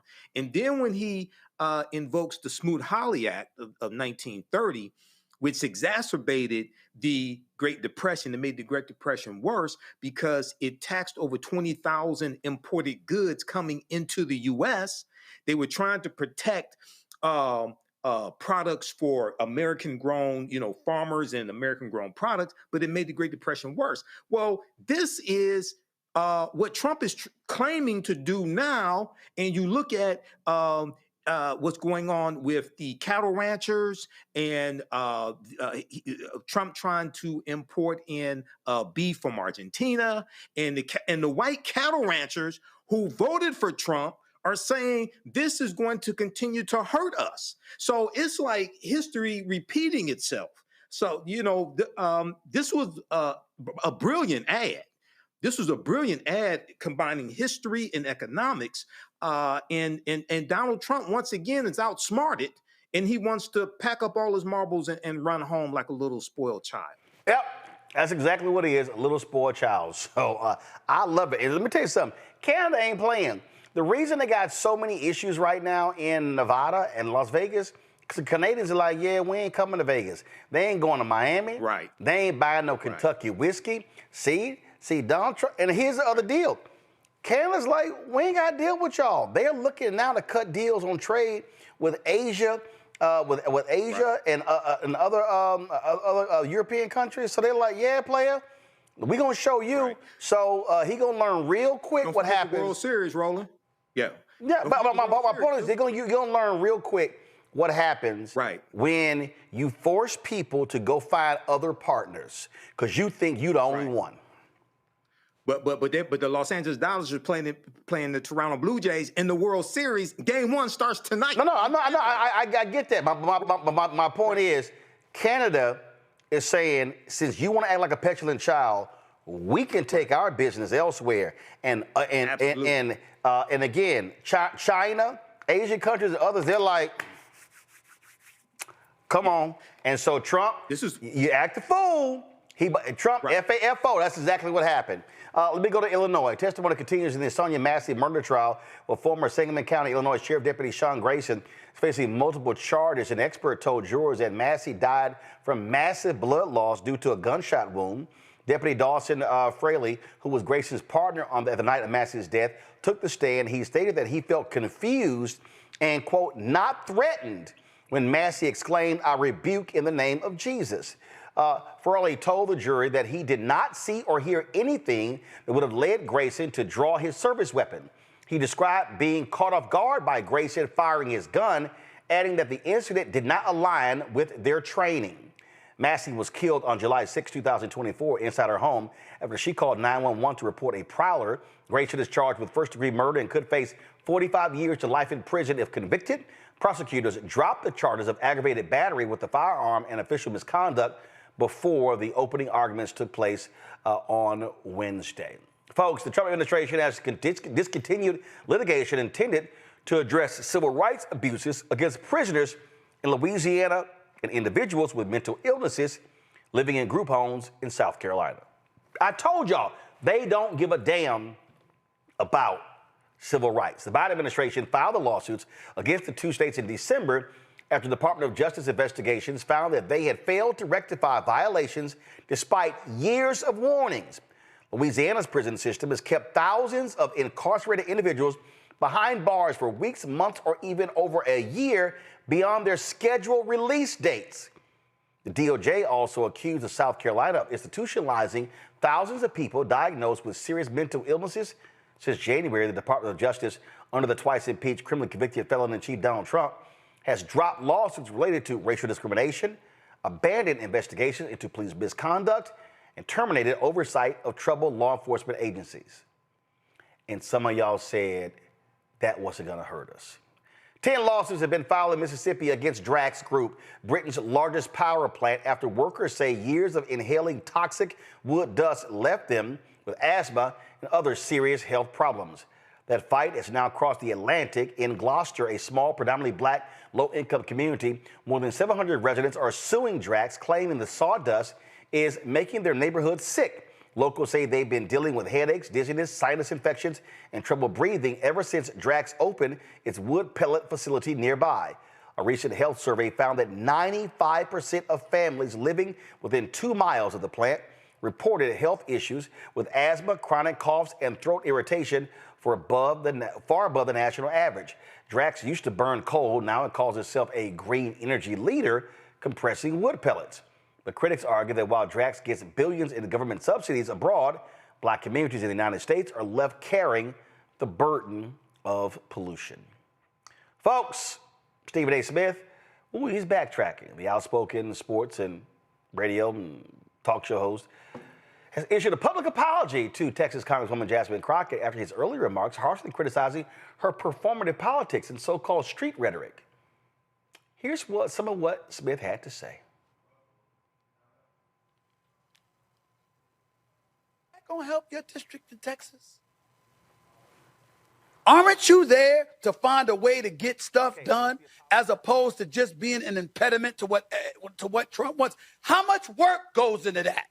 I'm just gonna go off about Trump, cuss him out every chance I get, say the most derogatory, incendiary things imaginable, and that's my day's work. That ain't work. Okay, y'all, so that was the original comments he made. Y'all know I had a lot to say about that.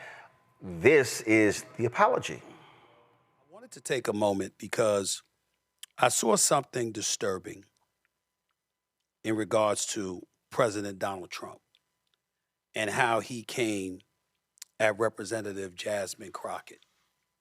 And I wanted to take this opportunity to attack this issue as it pertained to me and Jasmine Crockett because I personally have had an issue with how things have been misconstrued and misinterpreted. But at the end of the day, I have to own it. And that's what I'm going to do today.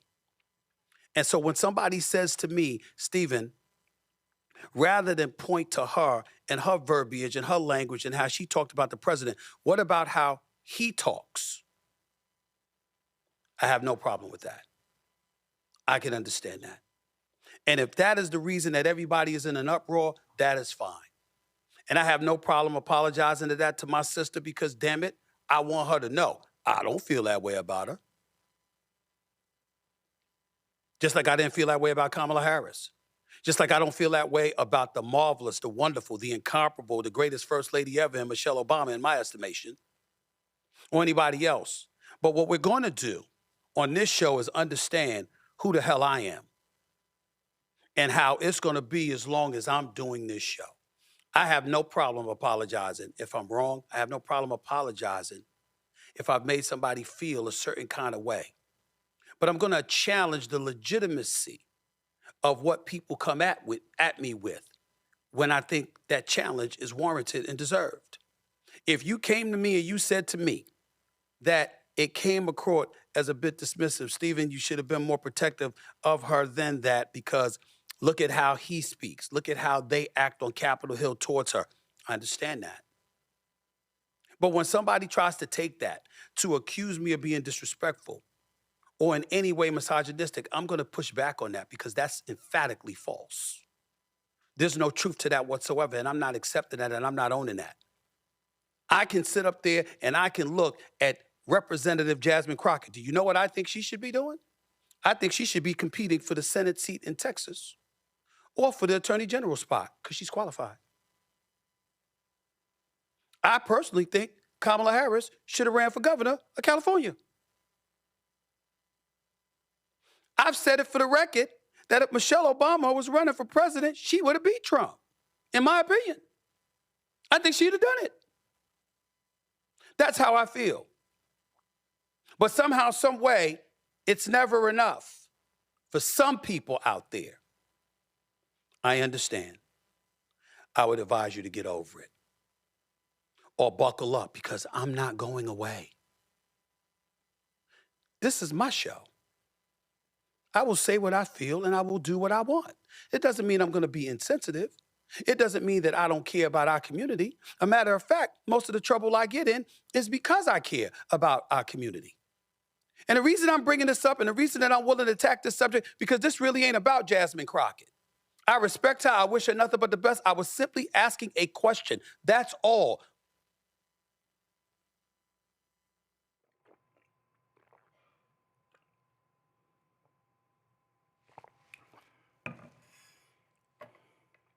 Mike. Roland, I think the heat got too hot for Stephen A. Smith. Touch that stove. Touch that stove. The backlash was vicious. I saw your breakdown a couple of nights ago, breaking down his comments. All on factual. how Stephen A. Smith does not understand politics. Jasmine Crockett does not meet with Donald Trump. He actually said you should be trying to figure out how to negotiate with Trump on this and that. She doesn't negotiate with Trump. She's not in leadership like that. And he didn't even understand how many people members of the House of Representatives represent. It's approximately right around 780,000, not 100,000, 200,000, 300,000. But I have never heard Stephen A. Smith, and if I'm just going to go ahead and say it, if Shut Up and Dribble was a person, to me it would be Stephen A. Smith. Okay, but I've never heard him say Donald Trump should sit down and negotiate with Hakeem Jeffries and Chuck Schumer and find out what they want and put together a package. He's saying they should negotiate with Trump, but he's not saying Trump should negotiate with them. Trump just refused to have another meeting with House Minority Leader Hakeem Jeffries and Senate Minority Leader Chuck Schumer. So how are you going to negotiate something when he doesn't even want to meet with you? Okay, so Stephen A. Smith should stick to talking about sports he never played and stop talking about politics. I'm just saying. Smith says he doesn't want to be associated with anything that demeans black women. Bottom line is that heat got real hot. Folks, a viral video is folks online fired up showing a black Amazon driver fighting back after being attacked while just trying to do her job. The clip posted on a social user called We Told You So was captured. Another example, FAFO.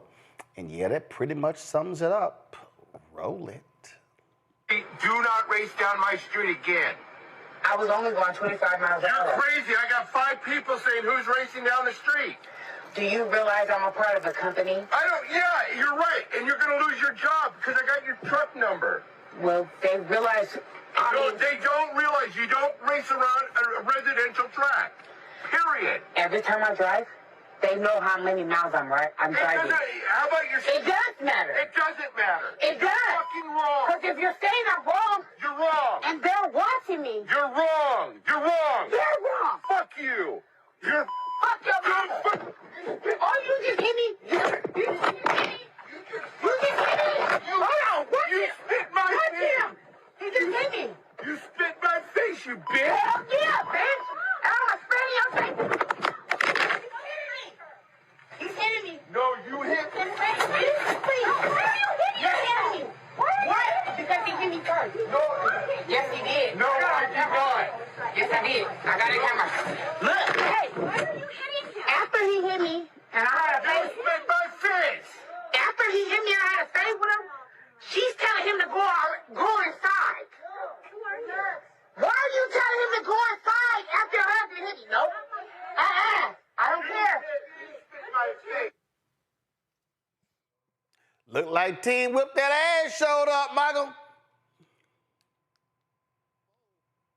From Amazon. That's a special delivery from Amazon whooping your ass. That's what happens when you run up on the wrong person. You thought you were going to intimidate her, and you thought you were going to sell wolf tickets, and you got your ass whooped. And I hope it goes viral, and you need to think the next time you run up on somebody like that. That's what should happen. Yeah. The people like that. That's all I'm saying. That's all I'm saying. I loved it myself. Let me go to a break. I'll be right back.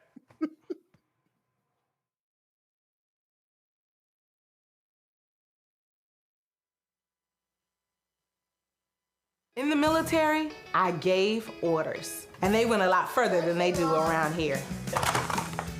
If there's one thing I've learned as a mom and foster parent of more kids than I can count, investing in their future isn't a choice.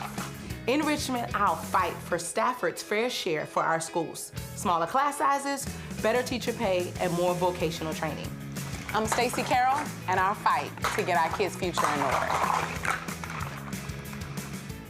Nicole Cole knows the cornerstone of a successful life starts here. Virginia Public Schools gave Nicole an excellent education. They helped her become a small business owner, family financial planner, mother, and community leader. Now, after 4 years on the Spotsylvania School Board, Nicole is running for delegate to meet the needs of all students. As our delegate, Nicole will fully fund our schools, raise teacher salaries, and help graduating students stay in our communities. Nicole Cole for delegate. For us, for our future. Josh Cole became a pastor and delegate to serve his community. That's why Josh is fighting to lower costs for families hurting from inflation and make sure we can all afford quality health care. But Sean Steinway has embraced his MAGA backers who support Trump's mass firing of federal workers and the MAGA plan to ban abortion with no exceptions. We deserve better than Sean Steinway. I'm Josh Cole, candidate for delegate, and I sponsored this ad. What's good, y'all? This is Doug E. Fresh, and you're watching my brother Roland Martin Unfiltered as we go a little something like this. Hit it. It's real.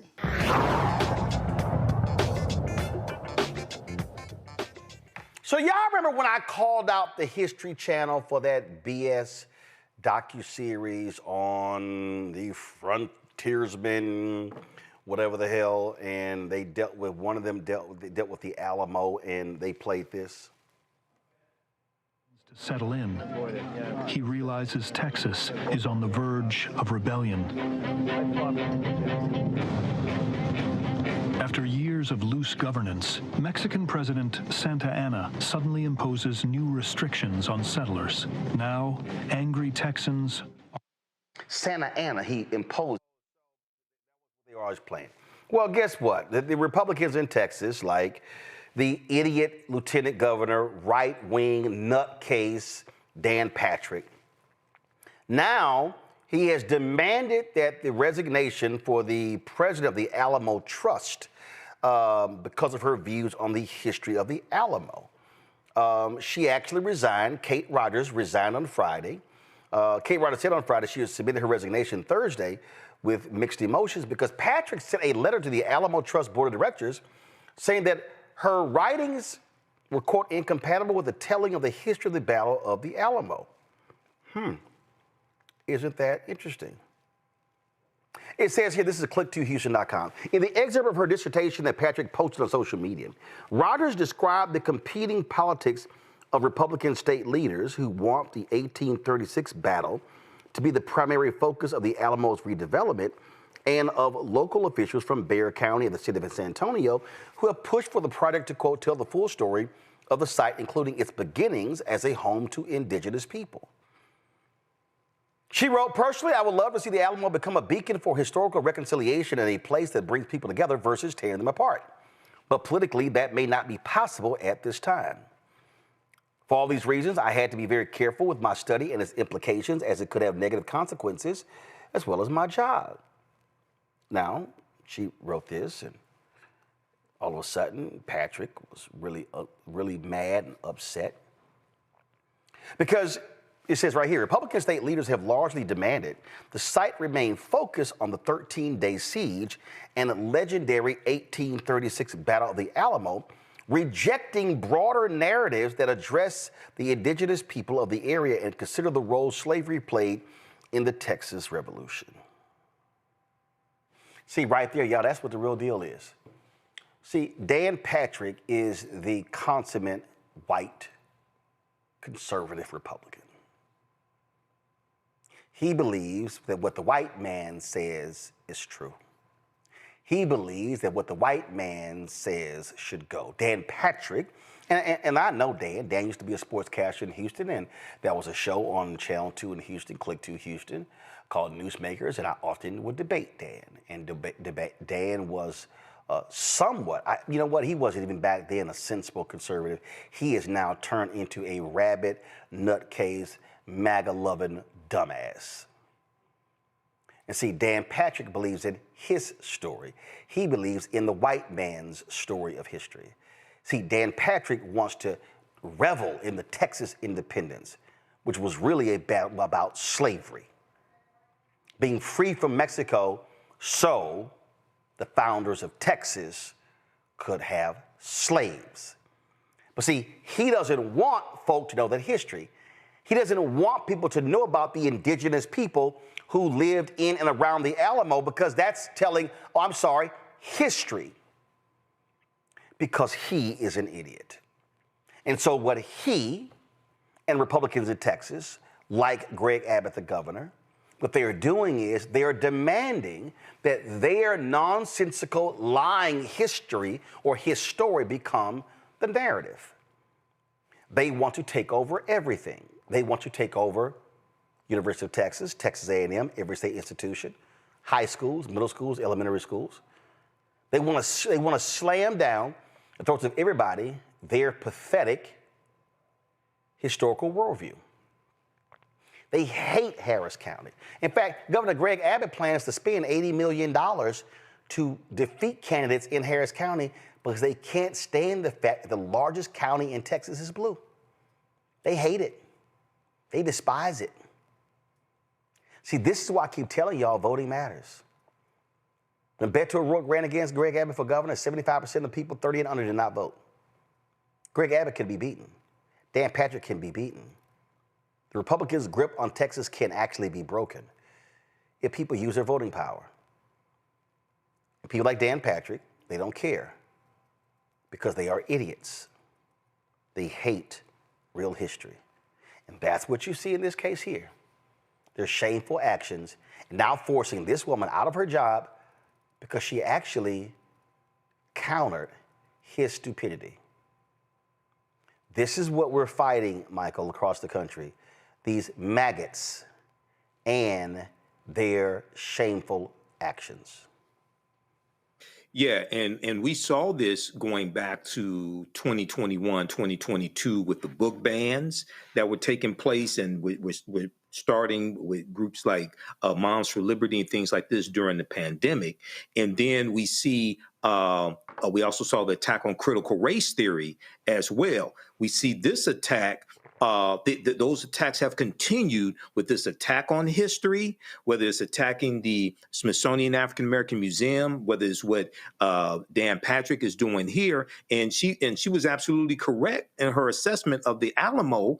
They were fighting to preserve slavery in that settlement of the Alamo. And when Texas comes into the Union in 1845, it comes in as a slaveholding state. So they don't want people to really understand that history. And then you dealt with the taking the land from the Native Americans as well. But this is something that Donald Trump said on Fox News, Fox and Friends, October 18th, 2024, when he was asked, what if you have one of these liberal states that teach this new history that the country was built on the backs of slaves and stolen from Native Americans? Trump said we would stop sending them money. He said the Department of Education would stop sending them money.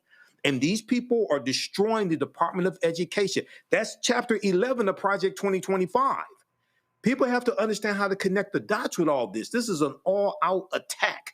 And they use DEI to disguise what they're doing. Attacking DEI, they use that to disguise what they're doing. This is all planned out. So we have to study this plan and fight back. Yeah, this is what these folks are doing. All right, folks. AKAs recently gave more than $1 million to Howard University, also erected a statue on the campus. This is a video they put together showcasing what took place.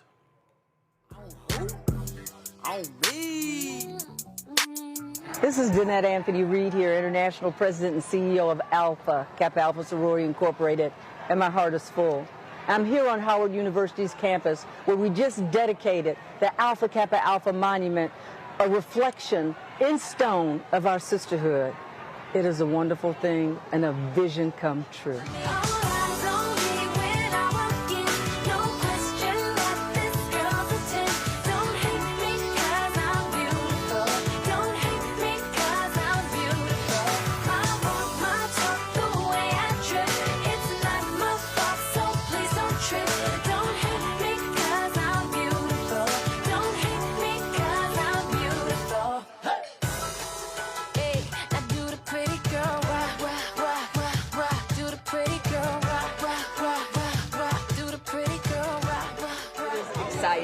I love Alpha Kappa Alpha. I've been a member for more than 50 years, or right at 50 years in 2026.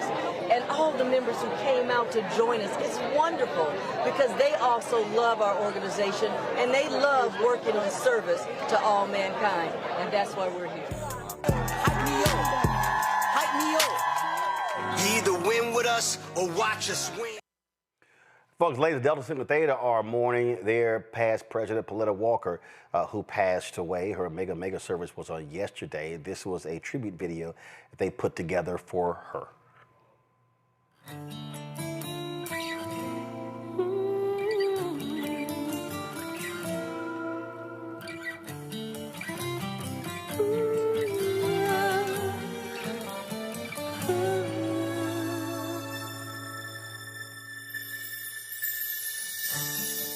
Morning light, silken dreams take flight as the darkness gives way to the dawn. You survived, now your moment has arrived. Now your dream has finally been born. Black butterfly, sail across the waters. Tell your sons and daughters what the struggle brings. Black butterfly, set the skies on fire. Rise up even higher, so the ageless winds of time can catch your wings.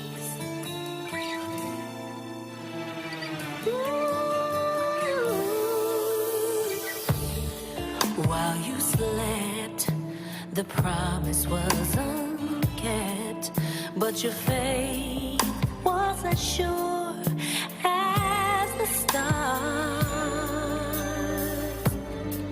Now you're free, and the world has come to see just how proud and beautiful you are.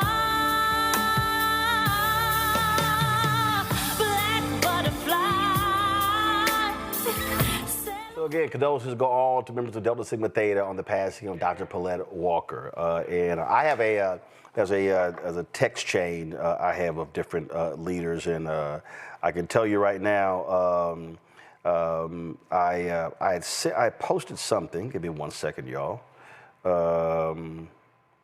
I had posted something in our text chat, and this was on September 10th. And this is the last text message from her. She says, "How do you eat an elephant? One bite at a time. How do you beat a bully? One hit at a time. Each hit must be strategically planned." I said, "We must stand strong." And she said, "Stand we shall. When you've done all that you can do, just stand." And so again, condolences go out to all on the passing of Dr. Walker. Folks, at the campus of Southern University in Louisiana, they have suspended the Beta Sigma chapter of Alpha Phi Alpha over allegations of hazing. In a letter addressed to the chapter president, University Director of Student Leadership and Engagement said that Alpha is accused of violating Southern's hazing policy. As a consequence, the fraternity has received a cease and desist order while the university conducts an investigation. During the suspension, Alpha and its members lose all rights and privileges associated with being an active campus organization. Under the suspension, the chapter cannot have meetings on campus, wear fraternity apparel during the probationary period, or host any events on or off campus.